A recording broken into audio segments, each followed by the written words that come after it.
বাচ্চারা পিৎজা খেতে বায়না ধরেছে আর বাসায় চিজ নেই, তাহলে এভাবে পিৎজা তৈরি করতে পারেন। আর এই পিৎজাটা অনেক অনেক গুণ টেস্টি হয় চিজ ছাড়াই। পিৎজা তৈরি করার জন্য একটা বাটিতে নিয়েছি 1 কাপ ময়দা, সামান্য একটু লবণ, 1 চা চামচ ইস্ট, 1 চা চামচ চিনি দিয়ে সবকিছু ভালোভাবে মিশিয়ে হালকা কুসুম গরম পানি দিয়ে একটা সফট ডো তৈরি করে নেব।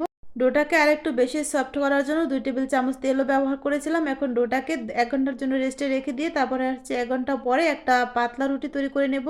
রুটিটা যেহেতু ইস্ট ব্যবহার করা আছে এই জন্য রুটিটা পরে ফুলে আরও মোটা হবে। এখন এই রুটিটাকে চার সাইডটা একটু বটে তারপর হচ্ছে একটা কাঁটা চামচে এরকম ছিদ্র করে দিয়েছি। এরপর উপরে টমেটো সস ভালোভাবে অ্যাপ্লাই করে তারপর হচ্ছে এর উপরে দিয়ে দিব আগে থেকে তৈরি করে রাখা হোয়াইট সস।